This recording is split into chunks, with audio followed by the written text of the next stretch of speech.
much, Marina. And it's a great pleasure to have you on board, the panelists who were kind enough to accept our invitation and speak, and all the other participants from all across the globe, as Marina has just mentioned, following her first question about where do you come from. So really, this is a really international Women's Day, and it's international. The most important thing in this panel is to give the floor to the panelists and to the participants. So I'll try to make it short, my introductory remarks. Just a couple of words about the Geneva Centre, which was founded in 2013, is an independent human rights think tank. So it works on three pillars. One is research and publication. The second is training of stakeholders. And the third is national capacity building, of course, being understood all of this in the field of human rights on specific focus areas. And the fourth pillar is a cross-cutting pillar, which is the promotion and advocacy of human rights. So here in this panel event is one of the ways we do that. We have the two aspects, the two pillars, research and publication and advocacy.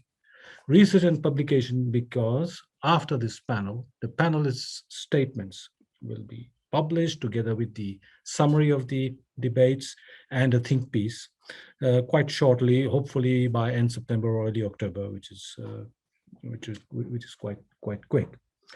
Okay, what I would like to say, and we invite you to visit our website, which gives a lot of information about what we do. And allow me again to welcome you on behalf of the Geneva Centre staff. We are a small staff of 5 persons, and on behalf of its board of management, which consists of 5 internationally reputed personalities. So that's how we are. International Women's Day is celebrated in many countries across the world, actually. It is a day when women are recognized for their achievements without regard to divisions, whether national, ethnic, linguistic, cultural, economic, or political. You know that the UN celebrated its first official International Women's Day on the 8th of March in 1975. So we are 45 years down the line today, which is good to know. And the UN has long recognized the central role women play. Thankfully, they recognized it because it has been so right from generations past. 2 of the 17 Sustainable Development Goals, the SDGs, in the 2030 Agenda, specifically address the role of women in society and call to achieve gender equality and empower all women and girls and ensure inclusive and quality education for all to promote lifelong learning. So these are 2 of them. Last year in April, the UN Secretary General Guterres urged governments to put women and girls at the center of the recovery efforts. Because women are not only the hardest hit by the pandemic, they are also, and this is very important, the backbone of recovery in communities all over the world. Today's event is in honor of women's remarkable contribution to our societies and the inspiring role they play in the field of human rights in particular, and in building resilient and equitable societies in general. With that, I will stop and just remind you that for an equitable distribution of time, because we have to limit it to one hour, maximum 15 minutes, also in an interactive session, if you could keep your interventions to 5 to 6 minutes maximum, because as I said, the written statements will be reproduced in the publication fully. So that will be there, so you can sort of summarize in 5 to 6 minutes. Without further ado, allow me to give the floor to the first speaker, Sarah Morse of Australia, because it's 1 a.m. And Sarah, I hope you didn't have to drink too much coffee to keep awake. Thank you so much for being with us at this ungodly hour, but that shows your motivation in this topic. Sarah is a former young Australian of the, why do you say former? I mean, all women are blessed with eternal youth. So I think a friendly counsel, drop the form. Otherwise, I'm going to drop it in the publication, not formal. It's Young Australian of the Year. and is the director of Unchanged Business Services. Unchanged is a for-purpose business which inspires Australian companies to be leaders in addressing modern slavery. Sarah has also 25 years of humanitarian work, leadership experience, and cancer nurse. So Sarah, could you please tell us, on the one hand, very briefly, what do you mean by modern slavery? And then on the other, how companies can develop the capacity to make a positive social impact through addressing the risk of precisely modern slavery. Over to you, Sarah. Oh, thank you very much for that introduction. And it's a pleasure to join you. And even though it is very early in the morning here, my children are sleeping upstairs, I'm glad to be here live with you today. So when we're talking about modern slavery, we're really looking at 46 million people who are currently living in slavery in the world today. And 71% of those are women and children. Unseen UK defines modern slavery as the commodification of people for the purpose of exploitation or financial gain. And so although slavery was officially abolished more than 150 years ago, there are more slaves in the world today than any other time in history. So modern slavery encompasses human trafficking, child labour, child soldiers, forced labour, debt bondage, and forced marriage here in Australia as well. So it's where people are forced to work through coercion, threats, little or no pay, violence, and terrible working conditions. And when we're talking about slaves, I don't know about in your countries, but here in Australia, when we mention the word slavery, many people have images of the African-American slave trade all those years ago and people in shackles and chains. And while today's slaves may not be in physical chains, these people are bound by the chains of debt and the shackles of poverty, which lead to exploitation. They have no voice, no choice, and no freedom of movement. The International Labour Organization estimates that there are approximately 150 billion US dollars generated each year through forced labour. But while modern slavery is a terrible tragedy, it's also the product of complex choices that we make every day in the global economy. It arises out of an intersection between global economic structures and value chains on the one hand, and vulnerabilities that exist at the individual, household, community, and worksite level on the other. When we put those two together, that's when we get modern slavery. Now, in 2015, Australia, along with all other UN member states, agreed to take immediate and effective action to end modern slavery by 2030. But to bring the number of people suffering these forms of exploitation close to zero, we must reduce the number of people affected by around 10,000 individuals per day. So when we're looking at those kind of numbers, we can't get there just by tinkering at the margins, but instead solutions will require change at this global systemic level. We must bring modern slavery risks and human trafficking concerns from the margins and into the mainstream. But I do believe that it is within our power to end modern slavery by 2030, as we committed to do in Target 8.7 of the UN SDGs.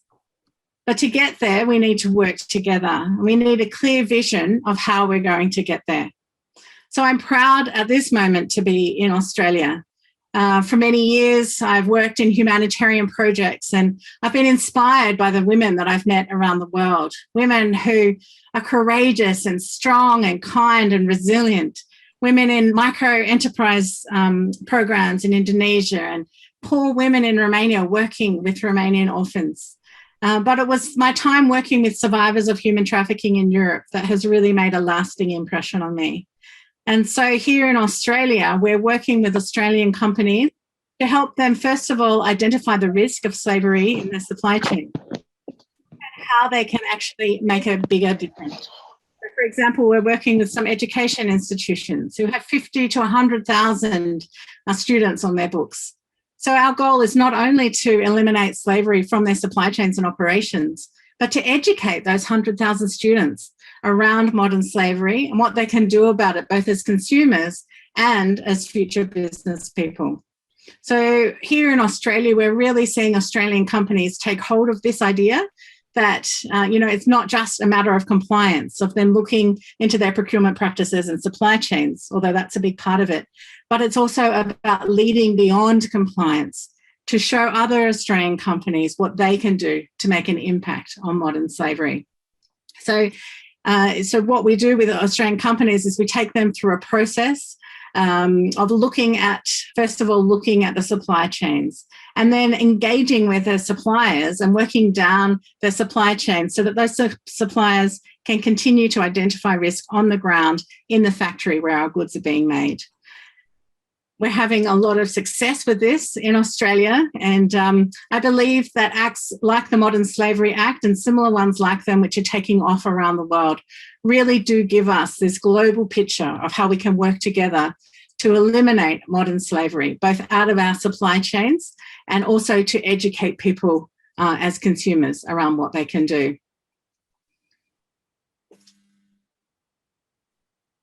That's all from me. I must admit, for me personally, but I'm sure that this will be shared by many of the participants in this panel, never imagined that today, 2021, 46 million people are in slavery, of which 71% are women exploited. Thank you for sharing that information, those analyses with us. Now let me give the floor to Bailey Lershen from the USA. Bailey, Thank you. Bailey is the Director for Programs and Impact at Girl Up, which is an initiative of the United Nations Foundation that has trained and mentored 75,000 teenage girls and college women around the world to be effective change makers for social good. Bailey's professional portfolio has spanned the Americas, Europe, Africa, Asia, and the Middle East. What's missing is the whole globe, including projects for gender equality, democratic governance, impactful civil society, and LGBTQI rights.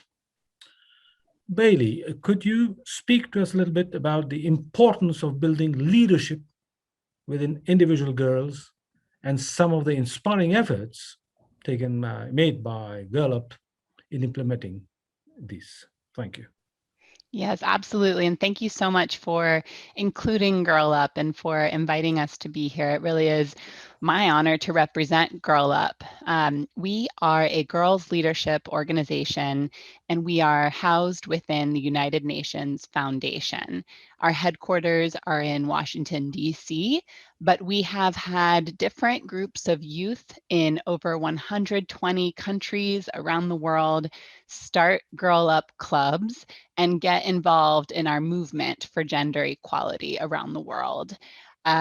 We are focused on SDG 5. We have been around for 5 years. For 10 years. I've been around for 5 years with Girl Up. And as you mentioned, within those 10 years, our programming has reached over 75,000 teenage girls. So what we've really seen is that there is this innate feeling of responsibility and personal accountability and the desire to be active in the world that we're seeing from Generation Z all around the world. In the United States, we have learned from some of our surveying that 70% of Generation Z girls feel the responsibility to use their lives and make their lives make a difference in the world. So where we strive to serve these youth, we don't need to convince them to make a difference in the world or to get involved. They're already convinced. What we can do and what we strive to do is to provide them with the resources, the tools, the international community that they find in our online Girl Up community with one another, as well as platforms and opportunities for these girls to elevate their voices on their local, but also the global stage. And on this beautiful International Women's Day, I'm really honored to represent Girl Up here because, of course, the theme of this event is Pathways to an Equal Future, Women Inspiring Change. And the global IWD theme is Choose to Challenge. And at Girl Up, every single day, our youth around the world are choosing to challenge. They're challenging the status quo. They're challenging sexist norms in their communities, in their schools. They're changing really the patriarchy. And they're changing the world, which is just incredible. And it's such an honor to get to serve them. Every single day at Girl Up is International Women's Day, a day to champion the contributions of women and girls around the world. And we really do see the power of youth to change the world. Many of our Girl Up Club members first heard about us when they were learning about the incredible work of Malala. And they were realizing, here is a girl who maybe from a different country, maybe from a different part of the world that I've never been to, but she's making this incredible change in the world, and I can too. So what we really strive to do through all of our programs is provide girls with this vision. They say, if you can see it, you can be it. So making sure that girls of all races, all ethnicities, all genders, all sexualities, all abilities and physical abilities, all nationalities are able to understand that they have the innate power within them to change the world. So as I mentioned, worldwide, teenage girls are starting Girl Up clubs. They channel this passion for being change makers into a reality. And we have new clubs being created every single day. So our Girl Up Club program, if you have a youth change maker in your life, just wanted to share a few details about that today. It's completely free. It's accessible online to any girl, anywhere. And after joining our online community, these change makers talk to one another. They learn from one another. And in addition, we at headquarters share a host of resources to increase their knowledge on different gender equality issue areas, as we call them. So this might include access to education. This might include access to safety and freedom from violence. It might be that they're attracted to our boot camps on how to close the gender gap in the STEM fields or in the sports fields, how to be effective storytellers to make social change, how to organize, how to fundraise, and how to take their activism worldwide. So that's our signature club program. And then I would also love to share with you two more programs today. One is our Teen Advisor program. And so these are our advisory board members. We have our adult advisory board members and we have our teen advisory board members who serve a 1-year term with us. And right now, the applications are open until March 15th. So again, if you have a young person in your life, if you are a young person tuning in, I encourage you to apply to be a teen advisor with us. And then last but not least, every July, Girl Up holds our annual Leadership Summit.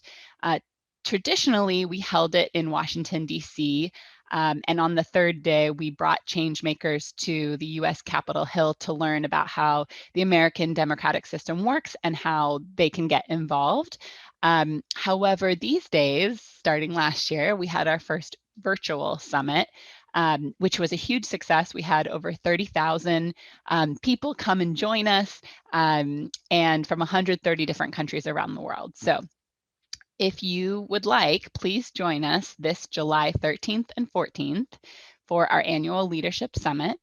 And previous speakers have included former US First Lady Michelle Obama, Meghan Markle, former US Secretary of State Hillary Clinton, Nadia Murad, the 2018 Nobel Peace Laureate, Phumzile Mlambo from the Executive Director of UN Women, Amanda Gorman, and so many more, in addition to, of course, our youth change makers who speak at our summit.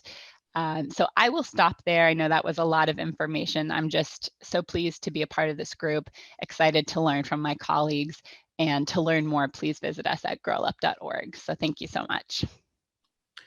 Thank you very much, Bailey, for that very informative and original statement on all the initiatives Girl Up does for promoting SDGs 5, and especially, as you have pointed out, providing girls with the resources and tools and platforms and opportunities to elevate their voices at both at the three levels, the local, the national, and the international levels, in their quest to challenge the status quo and sexist norms in communities and at schools. We cannot agree more with you when you say power of the youth to change the world. And I ask all the participants in this panel to retain the date Bailey has said, July 13th and 14th. Okay. Before passing on the floor to the next panelist, I think Marina would have a question to be asked in relation to this statement. Marina. Thank you very much, Dr. Umesh. On my side, I'd just like to keep our audience engaged, because we have not only amazing, inspiring panelists with us today, but also wonderful guests, and we're so grateful to have you with us. And we do have three small questions, partly related to the interventions made by our distinguished guests. And I'd like to share with you one. Please never mind that it says polling number 3. It's actually the first question. You're going to see it on your screens right now. So the question goes as following: children's education on gender equality has been set out as a priority in my country and its policies and programs. My country being your country. And please just let us know if you agree with this statement, strongly agree with this statement. I do apologize, I see a small typo in the 4th option, which should say strongly disagree. Apologies for that, because we have strongly agree twice. Please disregard that. The penultimate option is strongly disagree. So we're just going to know your opinion. We have some of you voting right now. Thank you for taking part in this vote. And I take this opportunity to also remind you to please ask questions to our distinguished guests. We will hopefully have some time for the short Q&A session. And even if we do not, we will make sure to forward your questions to our guests. So please do not hesitate to send them to chat or to Selecting Geneva Centre, Marina, myself, if you want to send it privately. Okay, and we have received some responses. So I'm going to end this polling and share its results with you in just a second. Let's see, maybe somebody else wants to add their vote. Okay. So unfortunately, the answer that seems to be prevailing is that most of you disagree with the statement that the children's education on gender equality does not have the necessary priority in your country. We will have speakers with us today who will also approach this subject. Bailey has already kindly shared with us the Rise Girl Up efforts in order to change that. And I'll just quickly share the results with you. And with this, I'll give the floor back to Dr. Umesh so he can present the next speaker. Thank you for your participation. Thank you, Marina. And thank you for the participation in the first question, which is very interesting, which means there's a lot of work to do still, which is exactly what was just said by Bailey, among others. Let me now introduce briefly the third panelist, Dr. Coralan from the USA. So it's about 9:30, is it, in the morning, something like that, huh? Yeah. Dr. Coralan is a human, industrial, and trauma psychologist. She's the founder and chairwoman of Created for Greatness Leadership Group, which is a humanitarian organization with partnerships with the US and abroad. Last year, Dr. Coralan joined the United Nations 58th Commission for Social Development to end homelessness around the world. 2 years ago, she was instrumental in advocating for the End Child Sex Trafficking Bill, which was signed into legislation. Dr. Coralan, pleased to have you so much on our panel. And maybe a very general question would be your platform, the Created for Greatness Leadership Group. How do you use it to advocate for laws to be enforced to protect women and children against human trafficking and domestic violence? Over to you, Dr. Coralan. Thank you so much. And happy International Women's Day to all of the women that are here. I honor you, I honor the panel, and indeed, I honor the Geneva Centre for allowing me in this space. Created for Greatness Leadership Group was founded by me several years ago because I saw the need for us to address and have courageous conversation about what our women are experiencing. And a lot of that stemmed from trauma, right? We had historical trauma, we deal with collective and complex traumas. And so about 25 years ago, I began to advocate for the rights of women and children. And I realized that though legislators were somewhat versed on implementing laws, they really did not have a full understanding about what it meant to assist women with policy and procedures that would benefit them and generations to come. And so I began to lend my voice as a trauma psychologist, but also as an educator. As an educator, I was over 60 schools, which placed me over 59,000 households. And to date, I am now implementing policy that affects 13 million women and children. And so it's about working with them on a daily basis to understand what women need as it relates to education, because women have implemented so much phenomenal change in every field in our global market. There is not a innovative stance. There is not anything that a woman cannot do once she puts her head to it, right? And so it's about providing that space. What I saw was that we were having conversation, courageous conversation about human trafficking, domestic violence, incarceration, poverty and homelessness. We were having conversations about these, but we were not honoring our conversations by implementing the right policies as it stands for women. When I think of trauma for women that experience human trafficking and domestic violence, I must tell you that I see the numbers completely rise as it deals with health disparities. Women that have experienced human trafficking and domestic violence, their numbers are high in cancer. Their numbers are high in diabetes. Their numbers are high in high cholesterol. And so when we start to look at the health issues, we have to go back to what is called the ACEs. And some of you may have heard of the adverse childhood experiences and adverse community environments.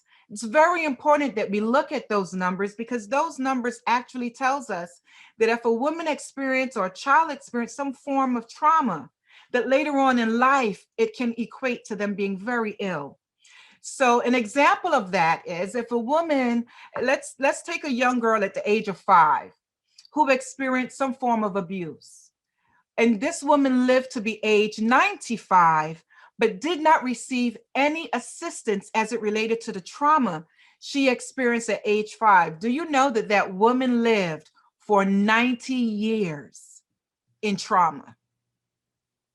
And so with looking at those numbers, and I know it's overwhelming when we think about it, but we have women that are dying in trauma.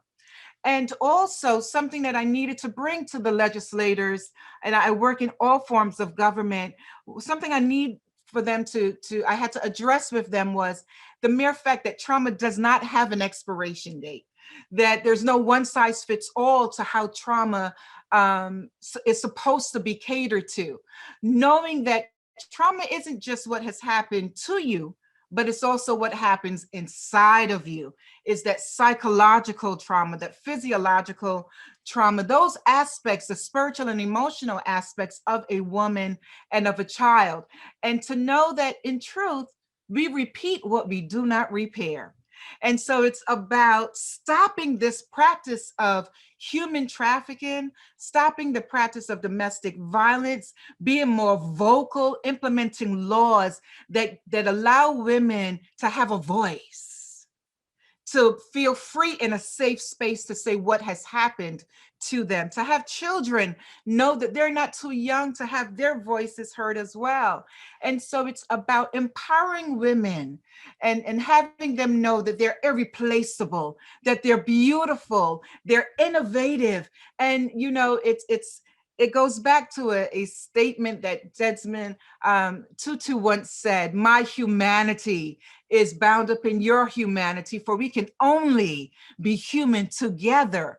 So it's about acknowledging the humanistic part of a woman, the fact that a woman does not have to define herself by someone else's narrative, and that she also doesn't have to define herself according to what has happened to her, to know that she's beautiful regardless of her past, and to help her to move forward in society, in our global society, and to have young women understand through our mentorship programs. I've written curriculum about, you know, various types of trauma and how we can heal from those various types of trauma. And also to have our young ladies know that they're not defined by their color, their shape, the shape of their bodies, by, you know, whether their hair is long. And every so often, you know, we hear women say that they don't really feel confident about themselves because society has told us that we have to have our eyebrows a certain way, our hair a certain way, we have to dress a certain way. But in actuality, to have women know that they are the most beautiful tapestry of humanity, and just how they are is enough, and to celebrate them in that space. And so to bring all of that together and to be a voice to a male-dominated government, you know, and to have the voice to represent women, to have individuals know that through education, through medicine, through trauma and psychological help, and through business, that we have our place and that we have a voice and that we should be heard. And so that's what Creative for Greatness does. We have been able to come into the spaces of government and help, you know, individuals that are leading our countries understand what policies should be implemented to make positive changes for our women around the world, not only because it should be done, but they deserve it. And so it's been a pleasure for 25 years to work with leaders from all various aspects of our nations, and to have them realize that it's time for women to receive the healing that they deserve, and so that they can thrive and not be defined by events that has occurred in their lives that sought to cause them to feel shameful or to feel as though they weren't worthy, when in fact, women and children and the family unit is oh so worthy of their existence. Thank you. Thank you very much indeed, Dr. Karlan, for both what was a very insightful intervention, statement, and a very vibrant appeal on International Women's Day. There are so many takeaways from all these statements that I will just refer to 2 or 3. You reminded us of the historical trauma, the collective trauma, and especially that there is no expiration date to trauma. It's to you and inside of you, as you said. And that is extremely important. What's crucial is to implement policies in favor of women. If there are 3 general takeaways that we can dwell upon from your statement, one is that there's nothing a woman cannot do provided she has the space to do. That's very encouraging. As I said, a vibrant appeal. The second was, we repeat what we do not repair. And that's a lesson of history. And the final was a very beautiful one. Is women are the most beautiful tapestry of humanity. Thank you. I won't disagree at all. On that note, can I go to our next panelist, Diana Madibekova from the United Kingdom. So Diana is a PhD researcher and teaching fellow. She researches the interdisciplinary field of global governance and regulatory frameworks, basically, between international business and global peace from the management perspective. She's also a frequent speaker on topics of career management, leadership, women's empowerment, and equality. So Diana, could you tell us a little bit in your statement about the role of education and career support network and gender equality at the workplace? Over to you, Diana. Thank you. It's a great joy to be a part of this panel and being invited to speak. I will focus on 3 key points about how we can make the world a more equal and fair place for all. The first one is the importance of childhood in raising confident children who grow up to be responsible adults, respecting others, regardless of whether we are parents to girls or boys. We cannot underestimate how crucial it is for children to have happy early years that are transformational and further impact all of their aspects of life. Those memories that from what children see growing up remains with them forever. And the second one is the role of education and career support network. Again, it's so vital that we invest in the education of girls and boys, as it is a foundational base for their ongoing personal and professional development. Quoting an inspirational figure for me, Christine Lagarde, who said, "Make sure to focus on your education, train yourself and accumulate knowledge. You're not going to succeed alone. You need to forge alliances with workmates, with family partners." I also resonate with what she voiced about her mother, who has been a huge influence for her. And I can say the same. My mother is always there for me, and she has been the driving force of my resilience and growth. And everything that I am is because I have an educated, wise, powerful, yet down-to-earth mother. And the third one is that women should create allies at the workplace and advance their careers from early on.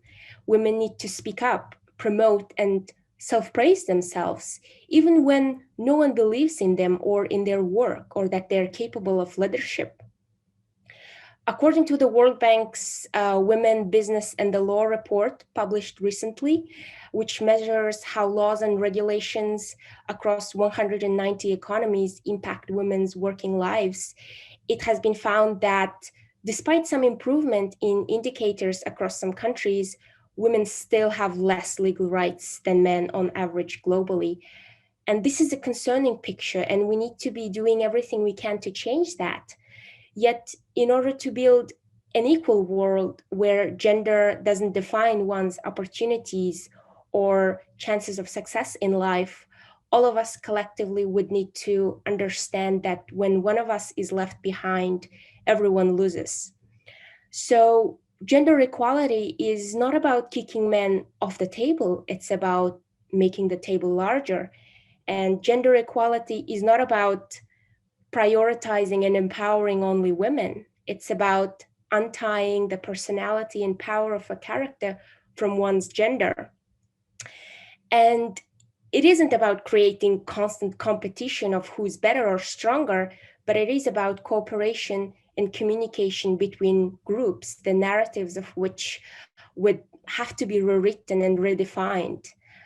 Speaking of which, are you the only author of your story? You might have co-authors in writing your story and narrative, but remember that even in times of crisis and chaos, to have that independence of mind and be the main author of the story you're telling yourself and about yourself to the world. Thank you. Thank you very much indeed, Diana. You said a lot of interesting things, and we really are proud to see you working to make the world a more equal and a fair place for all. as you have underlined, we cannot underestimate how crucial it is for children to have a happy and confident childhood to lay the foundational basis of future generations. And something that you said was also extremely important to note, which is untying personality and character from gender. Thank you very much for that very insightful statement. Before I pass on the floor to the next panelist, I will pass the floor to Marina, who would have a second question to ask the participants. Over to you, Marina. Thank you very much, Umesh. Indeed, I have another poll question for you. This time all of the options should be correct. So I'm going to share it with you just in a second. And please, just as you did in the past, share your opinions with us. So this question is about women's possibility in your country, in your respective country, to be an active participant and to have an effective access to the decision making. So do you think this is something that is happening in your country, or perhaps not yet? I see the poll results are coming. I'm going to share them with you in a bit.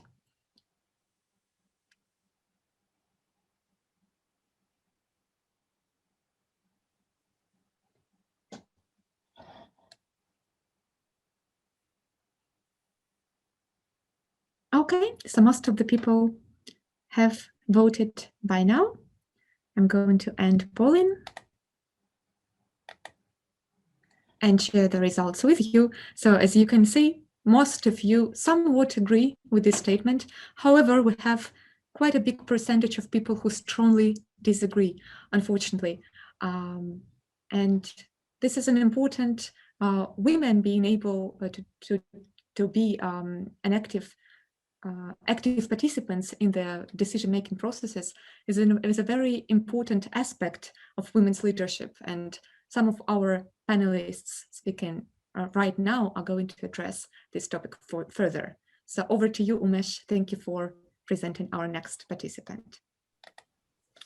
Thank you. And I'll call upon our next esteemed panelist, Mr. Sayeth Ahmed Fahim Masumi from Afghanistan. From what I gather, is based in Germany. Sayeth has a career background as country director for AIESEC in Afghanistan, international relations consultant for the same organization in Vietnam, and founder of VNDO organization in Afghanistan. His various experiences have taken in projects in India, Bahrain, and Egypt. He's pursuing currently his master's degree in sustainable development management in Germany. Sayeth, men and boys rather, need to stand with women and girls as allies in the fight for gender equality. In this, could you share with us your capacity building efforts for women-led businesses through your rural women's entrepreneurship program? Over to you, Sayeth. Thank you for the introduction. It's a privilege being here. Back in my country, Afghanistan, still has been experiencing decades of instability, but still we have a room for women empowerment and bringing the gender gap to much close format. In addition, women's engagement and role within Afghanistan society have been developing slightly in politics, economics, health, education, sport, and various other sectors. As we all know, a country's economy depends on the number of active businesses, and these businesses contribute to the country's GDP. In the first wave of COVID-19, many small and medium businesses whom were being led by women have been affected the most. And also men and women lost their jobs, but mostly the women community lost the most. It's noteworthy to mention that women involvement in the business sector has not been much tangible in my country. There are several traditional barriers on their way to face them with courage and overcome. We have women also who are championing to make a difference in government, private sector, NGOs, and civil society. In the government system, as of now, we have 3 ministers out of 26 ministries, and we have 68 seats of Parliament House out of 250 for women. Although there is a big gap, but still we are moving slightly. In August 2020, I, along with my colleagues, organized Rural Women's Entrepreneurship Program and selected 25 ongoing women-led businesses for a series of theory and practical capacity building programs. These women's businesses product included handicraft, art, jams, producing jams, clothes, and several other products. At the time of the program, these women-led small businesses were managed with less customer market and productivity. In the first days, I witnessed how passionate and confident they are for learning new modern methods and how they have been left behind despite millions of international aid coming to my country. In 3 months, we transformed their businesses from a traditional context to a more developed way. Now they know how to use social media, how to do promotion of their goods. They can do marketing through flyers and brochures that we have provided for them. They have increased the percentage of their sales. They can attend exhibitions. They have their own basic business plan. They are engaging and inspiring their fellow women in our society. But still, what I learned from this experience that we should not only focus on theoretical concepts of women empowerment by putting some slides for them and calling it women empowerment, which is being followed mostly in my country. But what I prefer is we find these potential gaps, equip them with practical resources, and ensure that they are now independent in the work they are doing. Also, women in my country face violence. That's a fact. And mostly being imposed by male-dominant groups. We had participants who had an issue with attending our program due to family restrictions. But with our team visit, we convinced their families that this is for their own interest. In this summer 2021, we plan to empower, equip, support, and lead girls in high school. We have young talents in high school who have hidden skills to be discovered. Some are interested in having income from an early age. Some other girls know their goal, but not sure where to start. While other students are not optimistic and need the motivation to begin. We aim to deliver up-to-date topics under the Girls Leadership and Entrepreneurship Development Program. This program includes 4 dynamics: understanding yourself, understanding others, leading yourself, and leading others. And I'm optimistic about what we do because what I have discovered in my country, mostly there is not focus on men to speak on behalf of women or to support women-led initiatives. And we, as part of our organization, our vision is to support women-led initiatives and move them to the next level. There was a survey, and it was found that in leadership, men are hard-earned in attaining the given goal. They take risks, very skilled in leading teams, and take swift decisions. But on the other hand, women are found to be more cooperative in teamwork, more alert in identifying the sentiments, and equipped with more carefulness. So combining these qualities together, we can have a productive performance. Thank you. Thank you very much indeed, Sayed Ahmed. Well, you have put the finger on certain very crucial issues like reducing the gender gap in all departments: politics, health, economy, sports. And congratulations for your capacity building programs and small businesses. And it's great work they're doing in women's empowerment with resources, giving them resources, and also giving them independence. Let me end by saying that the Geneva Centre and its board wishes you full success for your master's degree in Rheinwald University in Germany. With that, allow me to give the floor to the next speaker, Ejin Tan from Malaysia. And it's late for her. It's nearing midnight, if I'm not mistaken. Ejin is a second-year law student. She was involved with the End Child Marriage campaign with Girl Guides Association of Malaysia and is currently an advocacy champion at the World Commission on the Status of Women, CSW. Ejin, can you tell us something of your efforts on fighting child marriages in Malaysia, amongst others? And thanks again to all remaining panelists to keep to the 5-minute limit. Over to you. Yes, thank you. Thank you so much. Let me just share my screen to help you guys visualize what we are doing here in Malaysia. Can you see my screen? All right. Yes. Okay, that's great. Good morning, good afternoon, good evening to everyone, wherever you are. I am Ijin from Malaysia, a young leader in my National Girl Guides Association and currently an advocacy champion at the World Association of Girl Guides and Girl Scouts. Now, child marriages have been an ongoing issue in my country for a very long time and for various reasons. But it wasn't until 2018 when the news of a 41-year-old man marrying an 11-year-old girl that put the issue under international spotlight. When I started learning about child marriages, I realized how lucky I was because I was born in a family that didn't marry me off when I was 11, 12, or 13. I got to attend school, pursue my education, and currently a university degree. I could be a child without the responsibilities of being a wife or a mother. I had a child, and to be honest, a childhood that I took for granted. And seeing how childhood has become a privilege to some, I feel angry because how can they be robbed of their education, their opportunities just like that?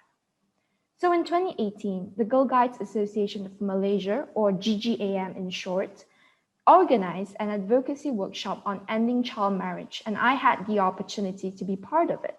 We learned about the root causes, its impact, and brainstormed on campaign ideas and identified key decision makers. It was really eye-opening for me because I didn't know that child marriage was linked to so many underlying issues in our society. There's poverty, sexual education, legal enforcement, and social norms. So my group designed a campaign that would incorporate the theme of ending child marriage in our biannual public speaking competition. We believe it is important to give girls and young women a stage to talk about this issue. While I wasn't involved in the organization of the competition, I was able to lend my voice as a participant and shared my thoughts on the topic.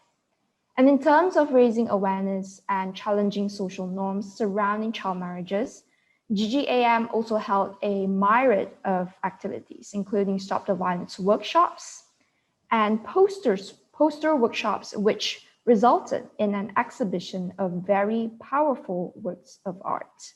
As you can see here on the screen, these were all made by girls and young women from our country, and it was exhibited in the Kuala Lumpur Festival 2018.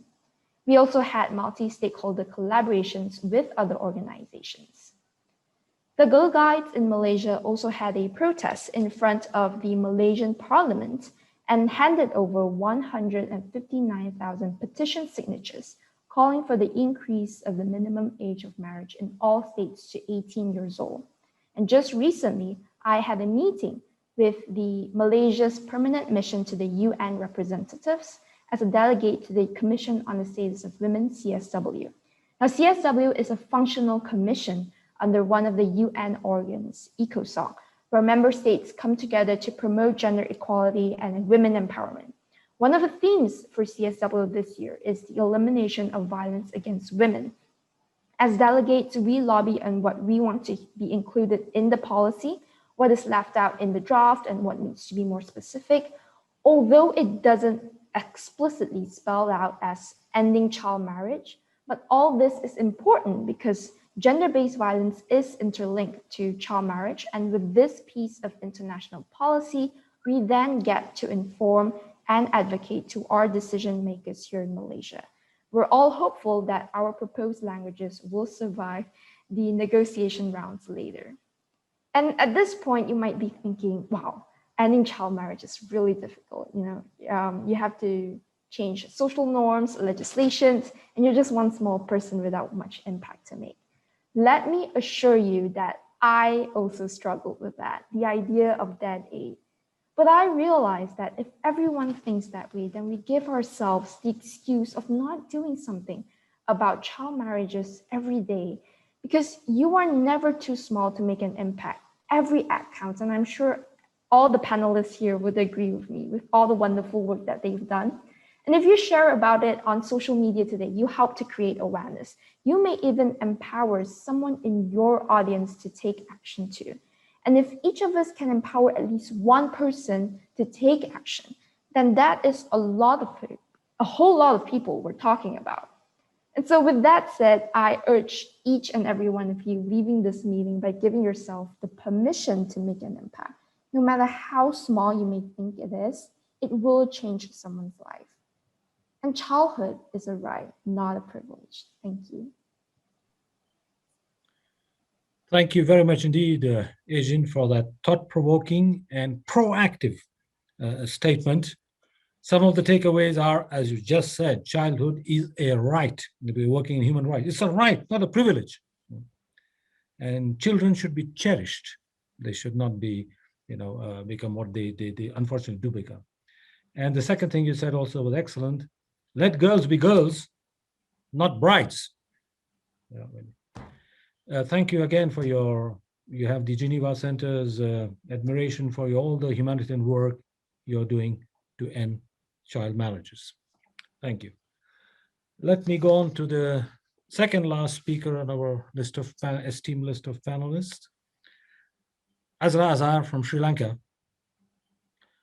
Azra is a lawyer who provides pro bono legal service to the women and children affected by the domestic violence and child rights. He's also a legal associate at Amin Law Chamber, Puttalam, Sri Lanka, and has served as a project manager at the International Youth Council, Sri Lankan chapter. Azra, could you tell us, among other things, something about, within the time span, how gender equality is being achieved in your country, and how can Sri Lankan society accelerate SDG 5 to accomplish generation equality? Over to you. Thank you so much. It's my honor to represent Sri Lanka in the International Women's Day celebration. Very good evening, ladies and gentlemen. Before I start, here the outline for my talk. Firstly, I'd like to discuss women in leadership. Secondly, the present context of gender equality in Sri Lanka. Thirdly, the progress and information of SDG 5 with reference to the Sri Lankan perspective. Finally, the measures to accelerate the SDG 5 and to achieve generation equality. Firstly, while considering the women in leadership, women of the world want and deserve an equal future, free from stigma, stereotypes, and violence. A future that is sustainable, peaceful, with equal rights and opportunities for all. To get us there, the world needs women at every table where decisions are being made. Women's full and effective participation and leadership of all areas of life drives progress for everyone. So when I move into the present context of gender equality in Sri Lanka, of course, Sri Lankans never miss the opportunity of reminding the world Sri Lanka holds the first place in electing a women prime minister, and that too way back in 1960s. Perhaps the police department of Sri Lanka has forgotten or would rather prefer not to know that Sri Lanka's women were amongst the first in Asia to win the right to vote, and that was way back in 1931. However, with structural barriers and societal norms that perpetuate gender stereotypes and biases, women continue to be underrepresented and discriminated in the economic, political, and social spheres. While considering the progress and information of SDG 5 in Sri Lanka, women's labor force participation rate is at a mere 32.5 in comparison to 72.4% for men. This is often compounded by many factors, such as the lack of affordable and quality childcare services, lack of support in sharing household works, and some workplace cultures that are not supportive of women employees. Considering the women's leadership and political participation, at present, women in Sri Lanka are largely underrepresented in politics. You know, only 12 out of 225 legislators in the Sri Lankan parliament are women, despite of early achievements. The representation of women legislators at the national level has never exceeded 7% throughout Sri Lanka's electoral history since 1931. So how can we accelerate the SDG 5? How can we accomplish the generation equality? Here we are. We can achieve gender balance through a tri-sector effort, that is the government, companies, and society, which make up this key trifecta, must work together to unlock this potential. This first actor is the government, which must build on ongoing efforts to bring more women into the workforce and particularly into senior positions. Secondly, the companies also have big roles to play in creating gender balance. In Asia Pacific, only about a quarter of managerial positions or higher is held by women, while in Sri Lanka, the ratio rises to about a third. Finally, we need cultural change to break the gender gridlock. Society generally is the last tri-sector element. Deeply rooted attitudes play an integral part in limiting the potential of women, and an investment in public awareness to shift social norms and help ease the path for working women. So education and awareness are crucial. Schools could consider ways to remove gender bias and work in tandem with companies, for instance, in sponsorship and mentoring programs for women, to encourage women to participate more broadly in the economy. Such measures could encourage a change in attitudes among policymakers, business people, and society generally that is necessary to smooth the path toward gender parity, not patriarchy. We should achieve not only gender equality, but also generation equality. Thank you so much. Thank you very much, Azra, for that insightful statement, which will, I imagine, be developed in your written statement, which we will publish. I don't think many people know in the world that Sri Lanka, the vote for women was already given in 1931. That's almost, not quite almost, 90 years, that's not 100 years. But you said some very interesting things like women want and deserve an equal future free from stigma and stereotypes. That, I think, is one of the bases of today's commemorative day.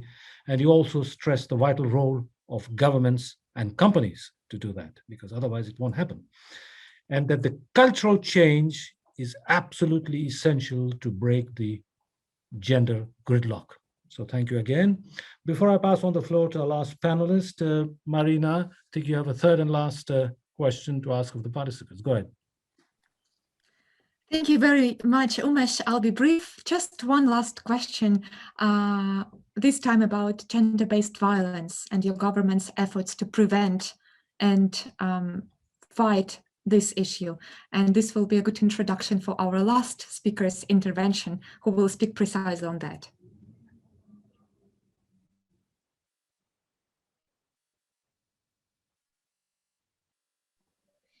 Am I audible?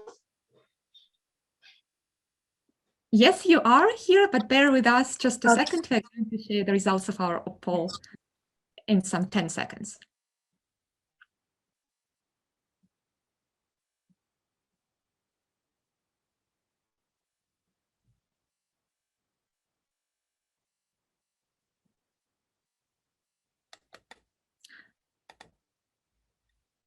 Okay, so most of you have voted, and here are the results of your votes. Again, not very clear. Much depends on the particular government. Some of you agree, some of you strongly disagree with this statement. And thank you so much for taking part in this poll. Thank you. So I will now go to the last speaker on our esteemed panel, Hira Amjad from Pakistan. Hira is a founder and campaign director of Dastak, Knock Down Gender-Based Violence. Hira has been working to eradicate gender-based violence and to promote women's rights across Pakistan since the last almost 8 years now. And she specializes in development and execution of grassroots level community engagement, awareness raising, and social mobilization. Hira, could you kindly share with us within the next 5 minutes the experience of your organization, Dastak, in fighting domestic violence in Pakistan? Thank you. Over to you.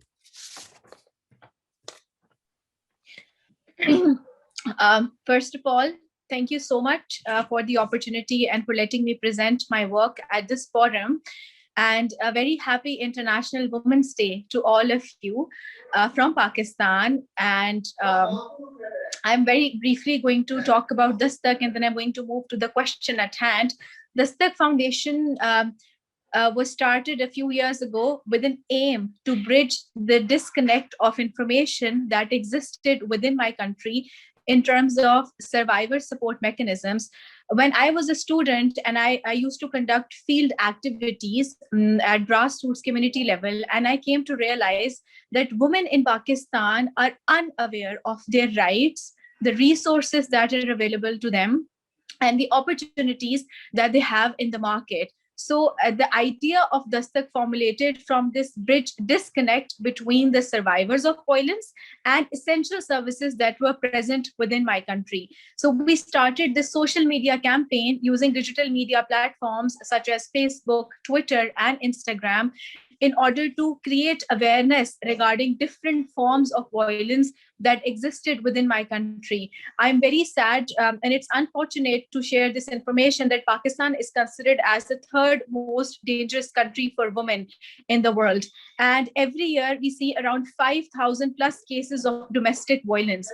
But unfortunately, this only includes the number of reported cases because there exists this lack of information which prevents the survivors from coming forward and reporting different forms of violence because they believe that A, they do not have the right kind of opportunities and platforms to share their stories, and B, they did not know where to seek help. So this is where Dastak tried to intervene, and it provided the survivors of violence with essential information related to helplines, shelter homes, other essential services, legal aid, psychosocial support. Other than that, during the last year, the world was struck by shadow pandemic. And just like everywhere else in the world, we saw a spike in domestic violence cases here in Pakistan as well. So that is where we also set up essential emergency helplines in collaboration with the government, and we connected women who were suffering from intimate partner violence with essential helplines. So you see, domestic violence is something which majority of the women in Pakistan suffer from, particularly if we talk about psychological violence, because obviously we all agree that physical violence is not just violence, psychological violence, economic violence, cultural violence, all these forms of violence come under domestic violence. So women in Pakistan have this disconnect of information. They do not even realize that what is happening to them is wrong. So this is where my organization comes in. We conduct community engagement activities with women at grassroots level. We conduct awareness raising activities with men at community level in order to sensitize them regarding what gender-based violence is and how we can prevent that. Furthermore, today I'm glad to report that from the platform of Dastak, we launched Tabir Network, which is a network of organizations which are working on gender-based violence across South Asia, where we are uniting their efforts in order to collectively come up with solutions and interventions that can be instrumental in eradication of gender-based violence. Now, many organizations are working, on these problems. So what we are doing differently here at Dastak. We are making use of digital media tools in order for mass level awareness raising. We are producing short films, animations, documentaries, because we believe that in 21st century, we need to make use of technological tools that are available to us. And through using technology effectively, we can certainly induce behavior change at community level, at grassroots level, in a very subtle and subliminal way. And that is going to be the work of Tabir Network as well. Tabir Network currently is working with 10 organizations from across South Asia. And in the upcoming months, we are going to be adding more organizations in the network. And we will be conducting digital media awareness raising workshops with organizations working in different countries such as Sri Lanka, Bangladesh, Afghanistan, Nepal, and Pakistan. And we are going to be sharing what we have learned over the course of last 8 years and how we can make our interventions more technologically sound and apt with the current times. Because you see, as the times are growing, so are different forms of violence. We see violence which is instrumental or sort of, which is being done through technology. I'm going to quote one example here, which is sex selective abortion. Millions of girls in South Asia, they could not be born because of the technological advancement, because of the son preference that exists within these parts of the world.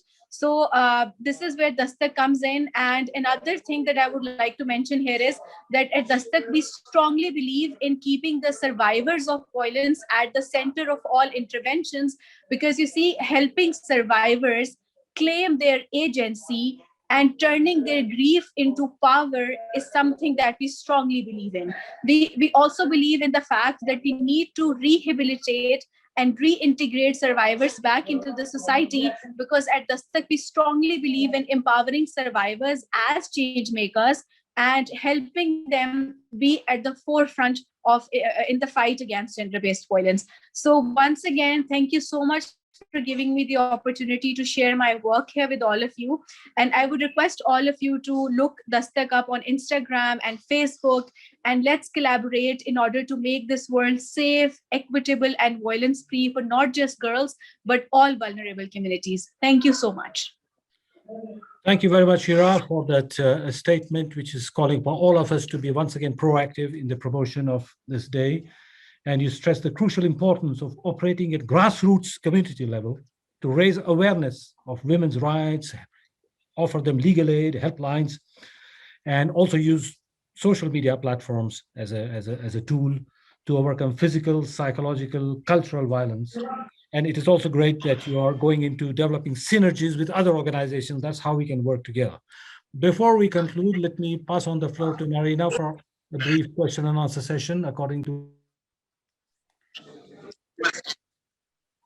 Thank you very much, Umesh. Thank you very much to all of our wonderful panelists for your absolutely inspiring interventions. Unfortunately, as you might have noticed, we do run out of time, and I'd like to use this opportunity to thank all of you for still staying with us, even if the event was supposed to finish 3 minutes ago. So thank you so much. We really appreciate that. We have received a few questions from you.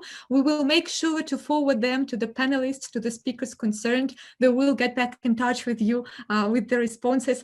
I'd just like to share the link provided by Bailey, who is no longer with us. She was speaking about the Girls Youth Summit, and some of you asked in your questions how you can join the summit. So here is the link. The registration is not open yet. It will open next month, as she informed us, but you can already keep an eye on the updates on their webpage. So that's one point from me. And my last point is perhaps just to ask you, whenever possible, to please turn on your cameras for just a few seconds. Of course, if you're okay with that, because we're going to take a group picture, and it would be very lovely to see all of your faces. And thank you again for being with us for almost 1 hour and a half. We greatly appreciate that. And I see all your faces. It's just so lovely to see all of you. Thank you very, very much for joining us and for celebrating this International Day with us. Over to you, Umesh. Thank you. Well, let me echo Marina in thanking all of you, both the panelists for their excellent statements, which will be published, as I said, and the summary of the debates, and for all the participants. I would keep it very brief, just have 2 words to say about at the end, is that the Geneva Centre, both its staff and its board of management, supports women in equal rights and makes all efforts it can, together with synergies with the other organizations, to promote the realization of the rights that are enshrined in the Universal Declaration of Human Rights, the UDHR 48. We urge all of us to make the commitments of International Women's Day matter every day to improve the lives of women and men alike. Let us stand in solidarity with women in every corner of the world who are working for positive change in their families, their communities, and in their countries. Thank you once again so much for your participation. Have a good day or a good night, depending on where you are. Thank you. Thank you so much. Thank you. It was our honor. Thank you. Thank you and goodbye. Bye-bye. Thank you. Thank you so much. Such a great Thank event. you. Fantastic event. Amazing advocates and speakers. Thank you so much. Thank you. See you on Twitter. Thank you so much for a wonderful event. Have a nice time. Thank you for having me.